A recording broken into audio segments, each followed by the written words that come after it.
어느 청년이 이렇게 산길을 걷다가 발이 미끄러져서 그만 그 비탈길 아래로 그렇게 미끄러져 내려가게 되었다는 거예요.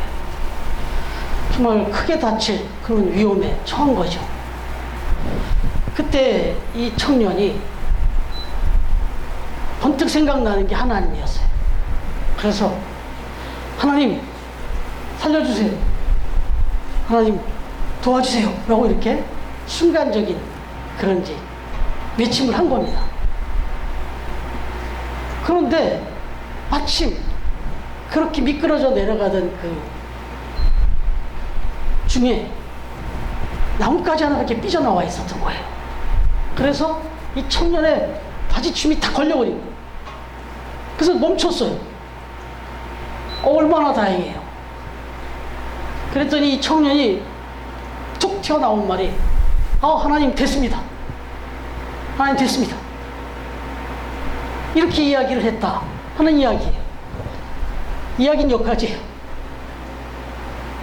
그런데 제가 이 이야기를 접하면서 여러분과 나누고 싶은 것은 목회자이니까 그렇겠다 생각하지 마시고 이걸 다분히 인간적인 면과 신앙적인 면으로 생각을 해봤어요.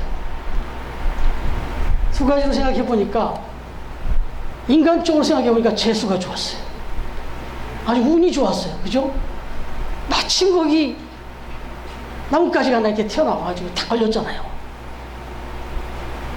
그러니까 이 청년의 표현대로 하자면 아이고 운이 좋은 거죠. 지금 하나님 앞에 다급해서 외치긴 했는데 마침 거기 나뭇가지가 있어서 자기가 걸려서 살았으니까 얼마나 다행이에요. 얼마나 운이 좋았어요. 그런데 저와 여러분은 어떻게 생각하게 될까요? 이 상황에서 그 나뭇가지는 기도의 응답이에요. 분명히 거기 내가 외치기 전에부터 있었을 수 있겠죠. 그러나 적어도 그 타이밍에 그 가지가 나를 딱 붙잡은 거는 기도 응답입니다. 그래서 여기서 나올 우리의 외침은 하나님 감사합니다죠. 그렇지 않겠습니까? 이게 아주 작은 일 같으면서도 범사에 우리 삶 속에서 수도 없이 벌어지는 일입니다. 세상 사람들은 운이 좋다, 재수가 좋다, 운이 없다, 운이 나쁘다 뭐 이런 얘기 정말 많이 하고 살아요.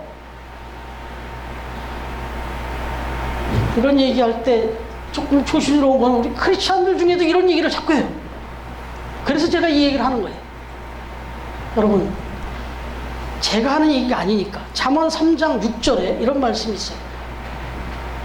너는 범사의 그를 인정하라. 그리하면 네 길을 지도하시리라. 여러분 여기서 범사에서 벗어날 일이 뭐가 있어요? 저와 여러분의 삶 속에 자고 깨고 먹고 움직이는 우리 일생 전체가 범사인데 이 범사에서 벗어나는 게 뭐가 있냔 말이에요. 그런데 하나님은 범사에 하나님을 인정하라 이렇게 말씀하시는 거예요. 그러면 내가 지도하시겠다, 지켜주시겠다, 인도하시겠다 이런 약속이에요. 그럼 이 이야기를 드리면서 제가 말씀 준비를 다 끝내놓고 어제 저녁에 나와서 3월 1일 7시 반쯤에 왔어요. 와서 다 이제 브라인드를 내리고 준비를 하기 시작했어요. 아주 익숙하게 이제 뭐 벌써 3년이잖아요 우리가. 그러니까 이제 익숙하게 세팅을 쫙 했어요. 근데 문제가 생겼어요.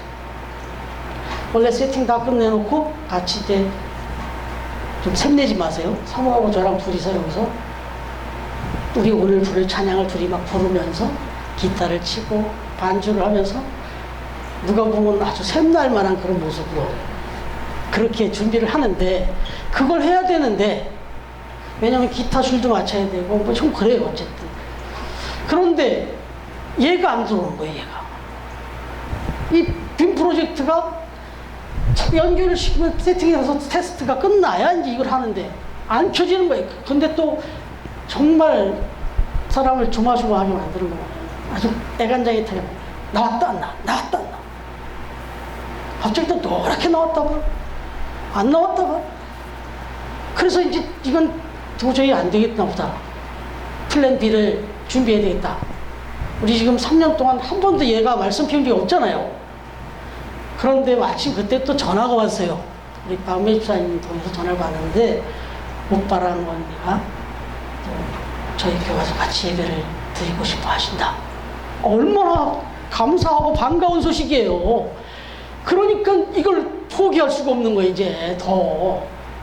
아니, 우리끼리도 너무 은혜롭게 잘 드리고 있었는데, 이렇게 또 귀한 분들 오셨는데, 평소에 우리 드리던 모습들은 그대로 보여드려야 되는데, 그렇게 같이 예배를 드려야 되는데, 얘가 말썽을 부리니, 그러니 제가 부끄럽지만 계속 저것만 붙들고 늘어졌어요. 저걸 뺐다 꼈다 이쪽으로 돌려놓았다 막 이것만 계속 하고 있었어요. 그러다가 제가 말씀 준비하고 오면서 이 처음에 하려고 했던 이 얘기가 생각난 거예요. 너 지금 뭐하고 있나 이런 생각이 들더라고요. 그래서 사모가 봤는지 모르겠어요. 저 여기 앉아갖고 기도했어요. 그럼 기도 딱 했더니 바로 들어왔을까요? 안 들어왔어요. 그런데도 기도를 했기 때문에 이제는 막 더 열심히 막 해봤어요. 확신을 갖고 응답해 주실 거라는 믿음으로. 기도하기 전까지는 불안했어요. 불안하게 막 꼈다 뺐다 했는데, 기도를 딱 하고 나니까 아무리 봐도 마음에 평안이 있는 거예요. 아, 이렇게 특별한 또 손님도 오시는 날에 기존에도 예배를 잘 드리게 해주셨는데 그럴 리가 있겠는가 하는 그런 평안이 주시는 거예요. 그래서 기도 후에는 더 열심히 얹었어요. 그랬더니 저보다 먼저 사모랑 포기한 듯한 표정으로 여기 만지다가 뭐 여기 들어왔다 하던데, 이게 들어오니까 들어왔어 이러더라고. 그래, 딱 들어온 순간에 어떻게 했을까요? 그 상태로 그대로 끄고 가세요. 그 상태로 그대로 껐어요. 근데 사모는 끄지 말라는 거예요. 왜? 아침에 와서 또 안 켜주면 어떡해. 근데 지금 계속 켜놓고 가면 이거 완전히 또 프로젝트 다 나가죠. 그러니까 껐다 켜야 돼, 천상. 다시 말하면 내일 아침에 다시 켰을 때 켜지기를 믿고 가야 돼.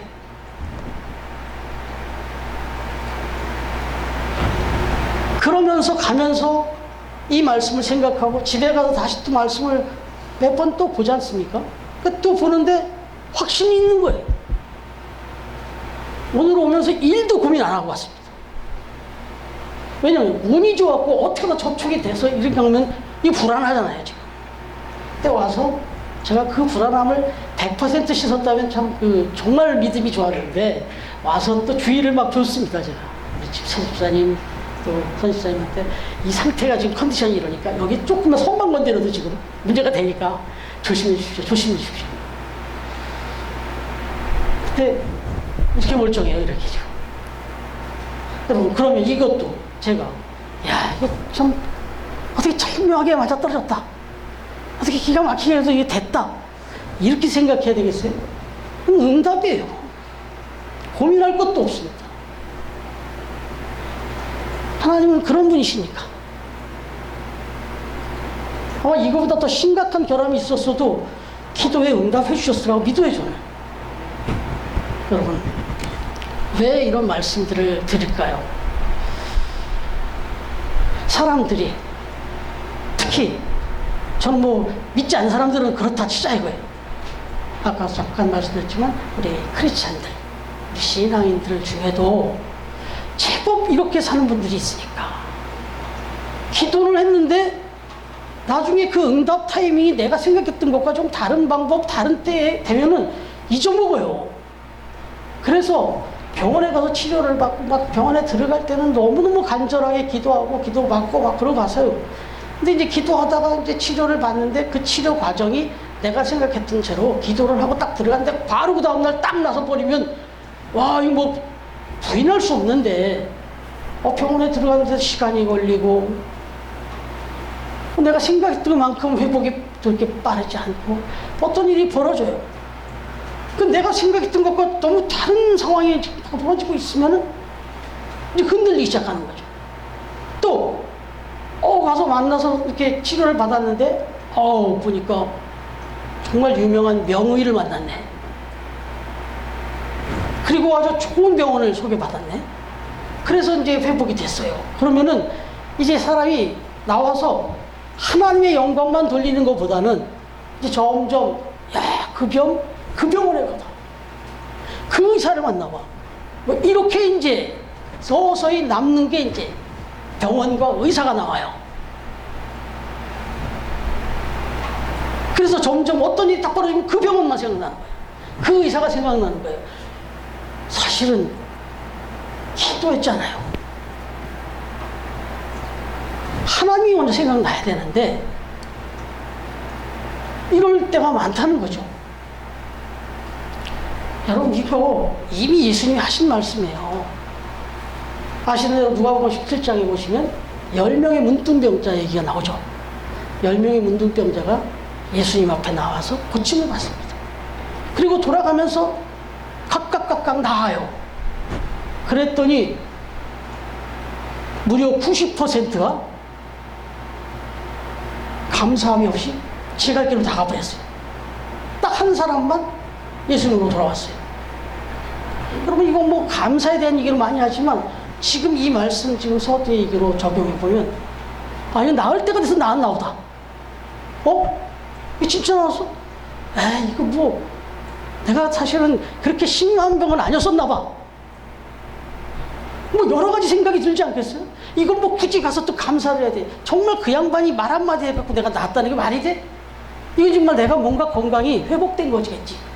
뭐 다양한 생각들 할 수가 있는 거예요. 무려 그게 90%예요.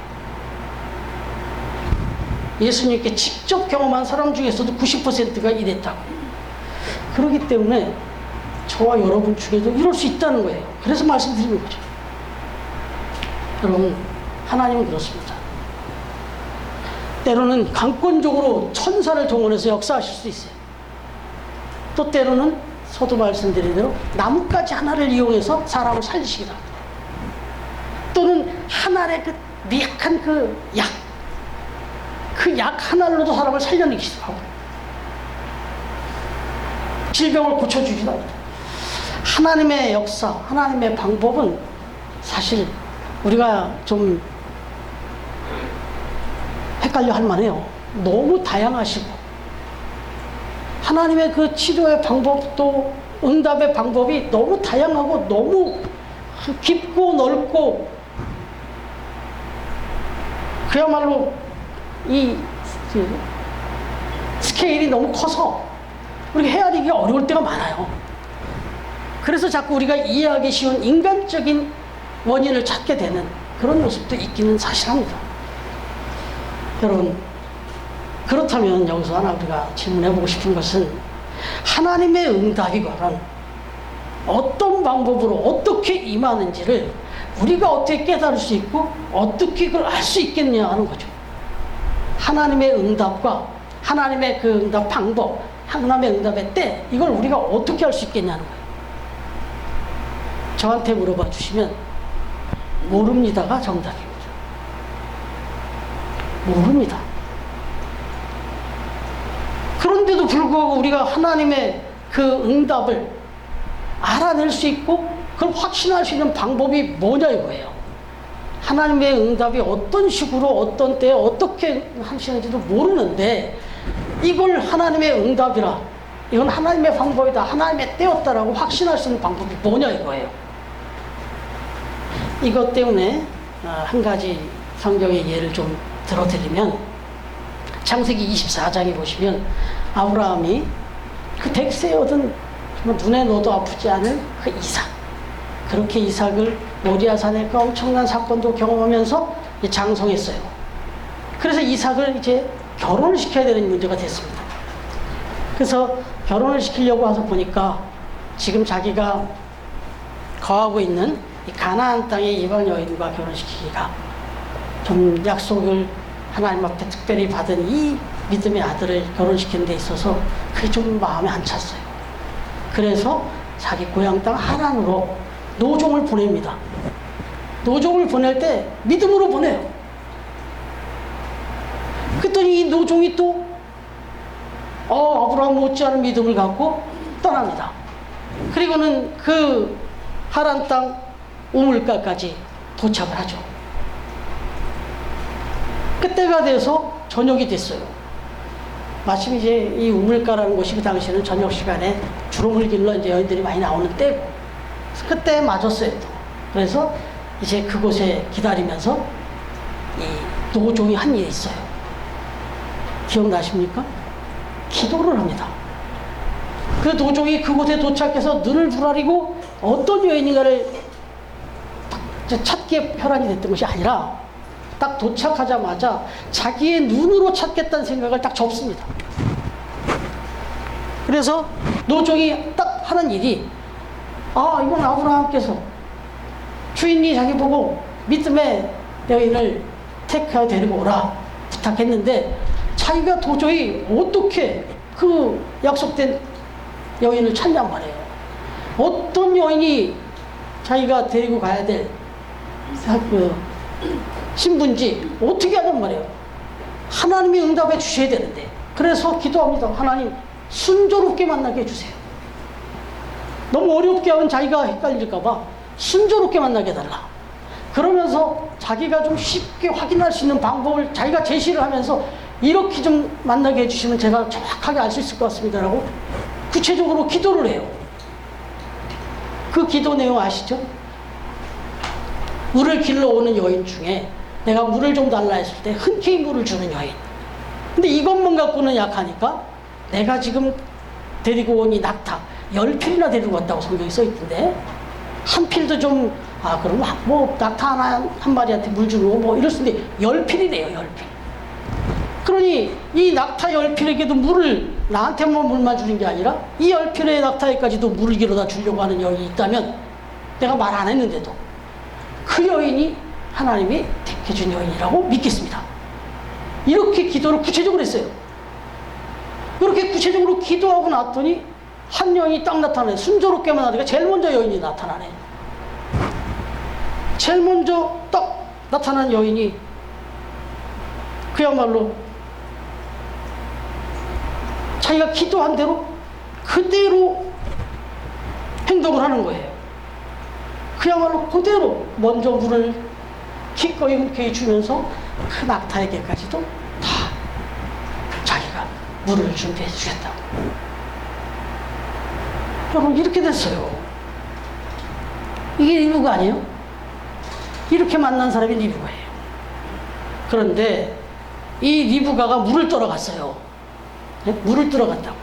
이제 노종에게 물을 드리고 또 낙타에게 물을 떠러 가는데, 이때 또 노종이 한 일이 있어요. 창세기 24장 21절에 보니까 그 사람, 바로 종이 그를 묵묵히 주목하며 여호와께서 과연 평탄한 길을 주신 여부를 알고자 하더니, 기도했어요.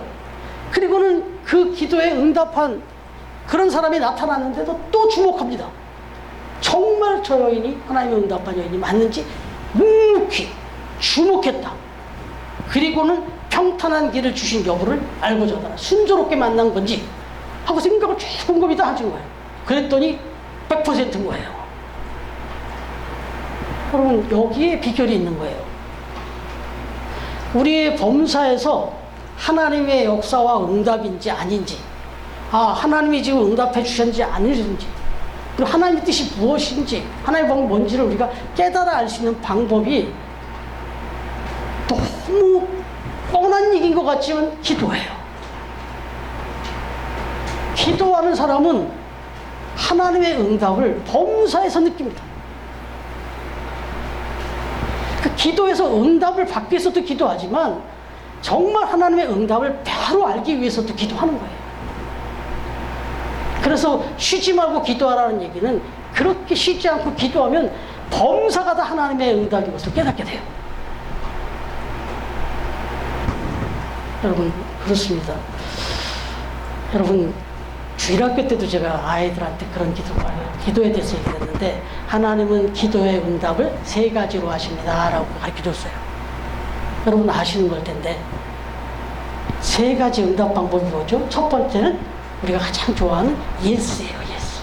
그죠? 그 다음에 정말 우리 마음이 좀 무거운 응답이 있는데 노입니다. 노. 여러분, 노도 응답이에요. 그 다음에 또 하나가 있는데 웨이트입니다. 기다리라. 이 세 가지 응답 방법이 있는데 이 세 가지에 속하지 않는 게 뭐가 있어요? 사실 이 얘기를 듣는 사람은 그럼 뭐 그건 뭐 그게 뭐 기도하든 안 하든 다 똑같은 거 아니야? 이렇게 얘기할 수 있죠. 그러나 기도하는 사람은 이 세 가지를 갖고 있으면 흔들리지 않습니다. 그럼 제일 뭐 예스는 지금 넘어갑시다. 웨이트와 노로 갔을 때 이것도 하나의 응답이라고 하는 것. 특히나 노는 정말 극단적인 경우에 그걸 그 기도에 대로 응답했다가 우리한테 화가 되니까 노 하는 거예요. 그건 자녀를 키워본 분들이 알잖아요. 정말 자녀가 아무리 우기고 아무리 요청을 해도 절대 해줄 수 없는 게 있잖아요. 이게 응답이죠, 사실. 그러니까 이건 이제 치고 예수도 치고 웨이트를 놓고 한번 생각해 보죠. 우리가 가장 기도하면서 괴로운 것이 웨이트인데, 여러분 병원에서 특히 한의원에서 이 용어를 많이 쓰던데 명현 반응이라고 들어보셨습니까? 명현 반응. 이거는 다른 말로 하면 호전 반응이라고 그래요. 근데 이건 동서의학에 이게 다 있는 거예요, 사실. 명현 반응이라고 하는 거예요. 이제 치료가 일어나기 시작하면요, 일정 기간 더 아파요. 근데 간단하게는 코로나 백신 맞을 때도 경험했고, 사실 저도 병원에 들어가서 치료받을 때 경험했어요. 병원에 들어가서 제가 넘어져서 다쳤을 때보다 더 아팠어요, 병원에 처음에. 한 일주일 동안 너무너무 괴로웠습니다. 근데 그 일주일 그렇게 아플 때 옆에서 사모가 걱정 근심하지 않았습니다. 왜? 낫는 과정인지 아니까. 이 명현 반응이라는 거예요. 중요한 건 이건 기다려야 돼요. 다시 말하면 좀 구체적으로 말씀드리면 여러분들의 아주 정말 긴박한 문제, 정말 중요한 문제, 지금 마음을 너무 쏙 뺏는 그 문제 앞에서 기도하고 계십니까? 근데 그 기도가 내가 원하는 방향으로 풀어가는 게 아니라 점점 더 꼬여가요. 더 마음이 아파요. 더 괴로워요. 여러분 이럴 때 어떤 생각이 드세요? 이게 뭐야? 기도해도 이게 뭐 별 반응이 없고 어떻게 일이 더 꼬여가지? 여러분 기도했다면 고민하지 마세요. 그건 응답의 과정이에요. 적어도 하나 분명한 것은 꼬여간다면, 기도했는데도 꼬여간다면 응답의 결과는 아니에요. 과정이지. 그치, 이 의학 용어로 비교하면 명현 반응이다 이거죠. 여기서 할 수 있는 일은 뭐예요? 잠잠히 인내하고 기다리는 거예요. 그리고 나면 정말 깨끗하게 낫게 되는 거죠. 이 명현 반응이라는 얘기를 한번 인터넷 찾아봤더니 그런 말이 있어요. 아프지 않으면 나았을 수가 없다는 거예요. 아프다는 얘기는 지금 낫고 있는 과정이라는 거예요. 적어도 치료가 시작됐다면 아픈 게 당연하다는 거예요. 하나님 앞에 기도했어요. 여러분 함부로 기도하면 안 돼요. 그래서 여러분 하나님 앞에 어떤 문제를 기도했죠. 그럼 정말 크게 멋지게 하나님이 응답해 주시려면 아파요. 그 문제가 해결되는 과정이 너무 괴롭습니다. 그런데 그렇게 큰 문제일수록 그래요. 그래서 그 문제가 해결됐을 때는요, 정말 할렐루야예요. 이런 경험을 우리가 해야 되고, 이런 경험을 기대하면서 살아야 되는 거죠. 여러분, 욥의 고백을 한번 들어볼까요? 우리 성경 나레이터 우리 연수이가 한번 읽어주면 좋겠네요. 욥기 23장 9절 10절. 욥기 23장 9절 10절입니다.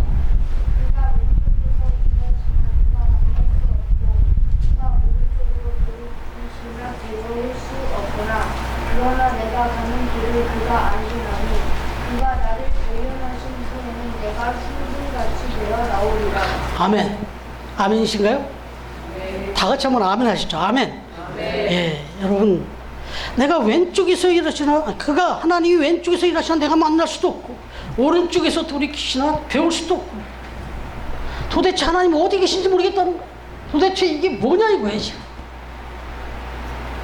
기도한 거예요 지금. 이 욥이 어마어마하게 기도했어요. 그런데 도무지 하나님이 꿈쩍도 안 하시고 어디 있는지도 모르겠다는 거예요. 그러나 내가 가는 길을 그분 아시고 지금 함께하고 계시고 나를 지금 단련해주고 계시고 있다. 나를 고치시고 계시고 나의 수준을 더 높이시고 계시고 그래서 내가 순금같이 나오게 해주시는 분이다. 이야기를 하는 거예요. 여러분, 이 고백이 우리 모두의 고백이 되어지기를 주님의 이름으로 축원합니다. 예, 지금 좀 길게 이야기를 했는데 서론이 오늘 길었는데 이제 본론으로 들어가 보려고 하는 거예요. 오늘 말씀의 제목이 막을 수 없는 하나님입니다. 내가 누구이기에 하나님을 능히 막겠느냐? 여러분, 이 말씀을 한번 생각해 보면 때때로 하나님의 일을 막는 경우가 있어요. 하나님, 나를 써주세요. 우리 교회를 들어 써주세요. 하나님의 역사를 이루세요. 막 이렇게 기도를 할 때가 있어요. 그런데 정작 하나님의 역사에서 응답해서 일이 다가오면 이건 아니라는 거예요. 아, 이거 말고요. 이렇게 말고요. 그래서 하나님의 역사를 자꾸 막아요. 말은 분명히 하나님, 나를 통해서 하나님의 일을 이루시옵소서. 하나님의 역사를 이루시옵소서. 우리 교회를 써주소서. 그래 놓고는 교회가 또 믿음의 사람이 하나님의 역사가 이루어지기 시작하니까 그걸 막아요. 이게 말이 되냐? 이렇게 하면 안 된다. 참 얼마나 많은 교회들이 이런 또 우를 범하는지 몰라요. 저는 뭐 교회를 많이 경험 안 했습니다만은 좀 교회를 몇 년 처음에 제가 모교회에서 신앙생활을 한 17년 통신으로 그렇게 섬기다가 또 15년 사역을 또 하다가 그 다음에 또 우리 3년 그리고 또 여기 3년 이렇게 사역을 쭉 해오는데 이렇게 해오는 중에 참 지금 참 감사한 이유가 뭐 제가 다른 교회를 폄하하려고 하는 것은 절대 아니니까 오해하지 마세요. 참 안타까웠어요. 섬기는 동안에 너무 많이 막히는 걸 경험했어요. 뭐 좀 하나님이 주시는 마음이 있어서 교역자의 마음에 그 뜨거움을 주시고 그 분명한 기도 가운데 확신을 받은 게 있어서 그렇게 의견을 내보면 그거는 그래서 제가 당회를 너무 싫어해요. 오늘 여기 장로님 오고 계신데 제가 당회를 참 싫어해요. 기도회를 좋아하지. 당회를 통해서 참 선한 일들이 이루어가는 것도 많이 있는데 때때로 하나님의 정말 교회에 정말 명령하시는 일을 막는 경우가 있어요. 여러분 생략하고 오늘 말씀을 들어보면 고넬료라고 하는 사람, 이미 우리가 여러 주 동안 묵상해 왔잖아요. 최초의 로마인으로서 예수를 믿고 세례를 받은 사람이에요. 이 사람이 이제 적어도 백부장이고 로마의 또 간부잖아요. 이런 사람이 예수를 믿고 복음을 받으면 이제 로마로 또 복음이 퍼져지는데 얼마나 또 중요한 역할을 하겠어요. 너무너무 기뻐하고 좋아야 될 일이에요. 왜요? 또 예수님이 말씀하셨잖아요. 사도행전 1장 7절 8절 보면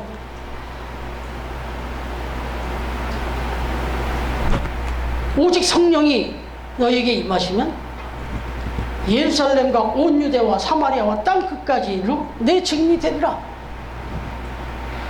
계속해서 수도 없이 공생에 또 하신 말씀이 계속해서 이 복음이 전해져야 된다. 이렇게 말씀하셨고 어찌 보면 지금 상징적인 아주 그 중요한 사건이 벌어진 거잖아요. 로마인에게 복음이 전해지고 지금 세례를 베푸는 이런 상황이 됐으니 그런 사람이 마음을 열고 막 초대를 하고 이런 일이 일어났으니 얼마나 기뻐요. 얼마나 즐거운 일이냐고. 그런데 오늘 본문에 보니까 2절에 베드로가 예루살렘 올라갔을 때 할례자들이 비난하여 이르되 네가 무할례자의 집에 들어가 함께 먹었다 하니 이 사람들 하나님을 정말 열심히 믿고 하나님이 다스려달라고 막 그렇게 조상 때부터 했던 사람들이에요. 근데 이 사람들이 막상 하나님의 역사가 나타나니까 막아요. 비난합니다. 이건 말이 안 된다는 거예요. 여기 할례자 무할례자로 구분하잖아요. 그냥 할례자는 유대인들, 선택받은 백성들, 무할례자는 이방인들.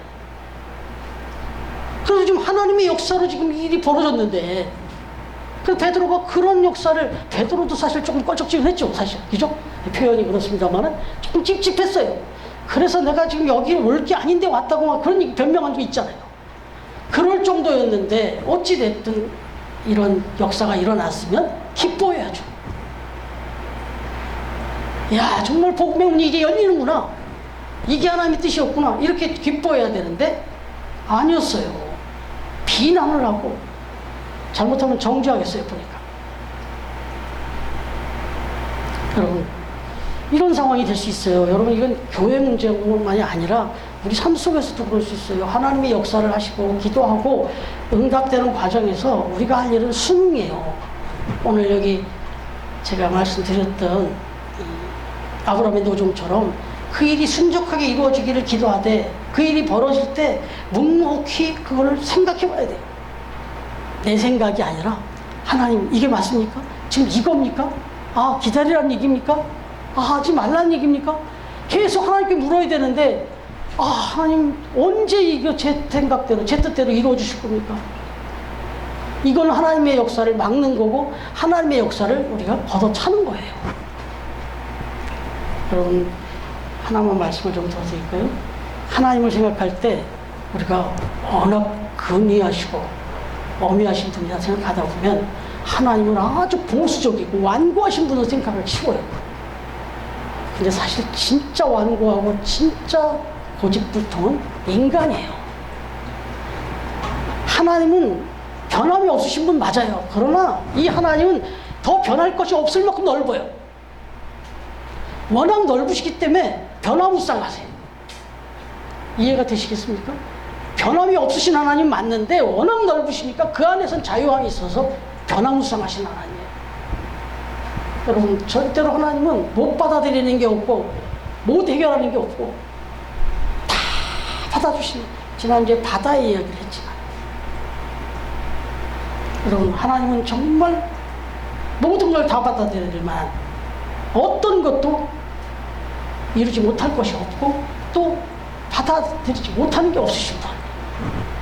그래서 하나님이 누구시기에, 아니 내가 누구기에 하나님이 하시는 이 일, 지금 우리 생각으로는 도무지 이해도 안 되고 뭐 말도 안 되는 일 같아도 하나님이 하시는 일을 내가 어떻게 맡겠느냐, 이 자세가 필요한 거예요.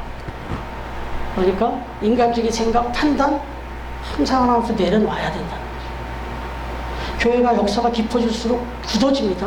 신앙생활을 오래 할수록 자기 그 신앙의 경험으로 굳어져요. 그럼 그때부터 하나님의 역사도 막아버리고 거절하고 이럴 수가 있다는 거예요. 그러나 오늘 베드로의 고백, 내가 누구기에 하나님을 너희 맡겠느냐.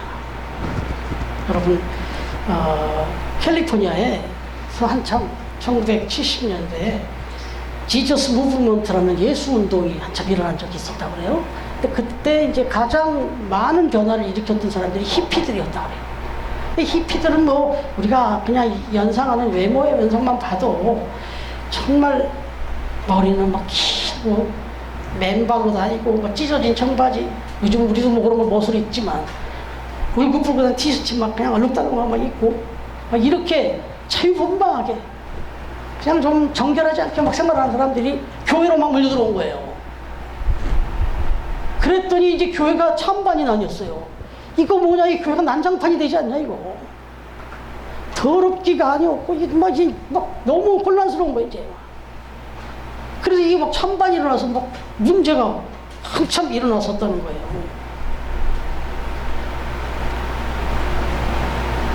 이런 시기가 있었다고 그래요. 그 다음에 뭐 교회사의 역사적인 것들까지는 다 말씀드리고 싶지 않은데, 여러분, 그 히피들이 주께로 돌아올 때, 교회로 돌아올 때, 그거 분명히 지저스 무브먼트를 통해서, 성령의 역사를 통해서 그들이 버듬다고 교회 찾아왔어요. 이걸 누가 막아요? 근데 이 인간이 막을 수가 있다니까요. 여러분, 그런 의미에서 우리나라 교회에서 제가 참 도전을 받았던 교회가 벌써 85년, 86년 그때니까 벌써 40년 가까이가 되네요. 그 당시에 참 멋있다 했어요. 저 압구정에 가면 광림교회가 있잖아요. 그 광림교회가 저희가 이제 제가 근무했던 회사에서 실내 체육관을 빌려서 체육관에서 운동회를 하는데 갔더니 설명을 해줘요, 교회에. 근데 보니까 그 교회 얘기를 듣다 보니까 그 지난주에 거기서 민방위 훈련, 소집 훈련을 거기서 했다네요. 본당에서 그것도. 여러분 이해되세요? 저는 민방위 훈련을 받았던 사람인데 민방위 훈련 받으러 오면 별의별 사람 다 와요 거기. 화장실에 뭐 복도에 막 담배채 떨어져 있고요. 그런데 민방위 훈련을 거기서 하도록 그 김선우 목사님 뭐라 그랬다. 아니 이렇게 좋은 기회가 어딨냐 그랬다는 거예요. 이 지역의 모든 주민 넌 크리스찬들고 이때 아니면 언제 이렇게 다 교회로 불러들일 수 있냐 이랬다는 거예요. 하나님 그 교회를 안 기뻐하시겠습니까? 여기 지금 가까운 분당의 만남교회도 흡연실이 있어요. 흡연실이. 그 교회가 계속 뭐 주말이고 뭐 이럴 때 결혼식을 장을 이렇게 대여해 줬잖아요. 결혼장 막 빌려주다 보니까 이 사람들이 와서 담배를 못 피고 그러잖아요. 그러니까 이게 안 되겠다. 장로님들하고 여러분들이 이제 더 이상 이게 예식장을 빌려주는 건 하지 말아야 되겠다 이렇게 의견이 나왔는데 담임 목사님 의견은 흡연실을 만들어주면 될 거 아니냐. 이런 때 아니면 또 이 사람들이 언제 교회를 또 와보냐. 이래가지고 흡연실을 만들어서 그냥 대신 광고를 잘 해주는 거죠. 여기 거룩한 예배가 드리는 성전이니까 저 흡연실이 준비되어 있으면 그것을. 그랬더니 더 깨끗해졌다는 거예요. 그러니까 하나님의 마인드를 가지면 뭐가 불가능한 게 있어요. 뭐가 다툼이 있고 싸울 게 있겠어요. 저 안산에 있는 꿈의 교회는 아예 레포츠 교회라는 이름으로 시작을 했어요. 체육관으로 만들어서 교회를 아예. 그다음에 교회를 아예 체육관으로 만들었어요. 도대체 이게 뭐 예배를 어떻게 막 다 치우고 주일 앞두면 또 막 의자 다 세팅해놓고 나중에 또 카페트 다 깔아가지고 또 막 운동하고. 그 교회가 슬로건을 거는 걸 말씀드렸죠. 믿지 않는 사람들이 좋아하는 교회 이랬어요. 그래야 이게 구원에 접점이 생기죠. 여러분 그런 의미에서 우리 참 감사해요. 그죠? 우리가 계획했던 건 아니었어요. 그런데 하나님께서 정말 이게 어떻게 우연이겠어요. 여기 또 증인이 와 계시는데 우리 박민희 집사님이 저 미국에 가 있을 때 오빠의 집에 가 있을 때 그때 이게 역사가 벌어졌어요. 이게.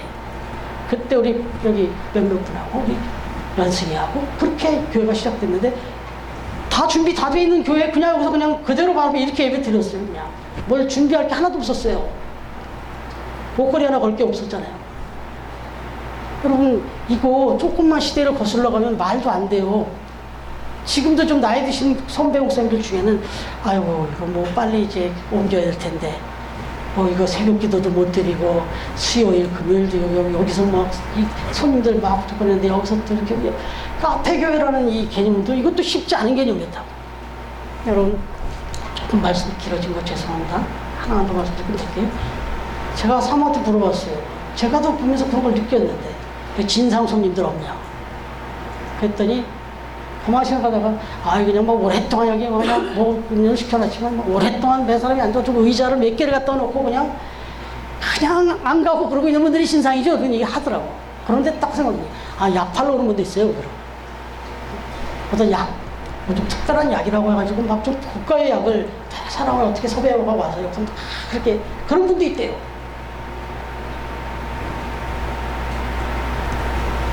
사실 여기 불신자들도 많이 와요. 어떤 때는 여기 기도실 부분은 제가 여기서 쑥 나오면 가요. 이거 뭐야, 이게 뭐 하는데? 하고 불러보다가 잘못 들어왔냐고 나가는 분도 있어요. 어찌됐든, 하나님이 하시는 일은 저희가 생각했던 것보다 훨씬 큰 역사를 지금 이루어가고 있잖아요. 여러분, 하나님께서 나를 통해서 역사해 주실 것을 기도하는 것 뿐만 아니라 우리의 이런 고정적인 사고방식 점점 굳어가져가는 걸 번외해야 되는 거죠. 그래서 범사에 하나님이 역사하지 않는 것이 하나도 없다는 걸 생각하면 우리는 하나님의 그 역사 속에서 사는 거예요.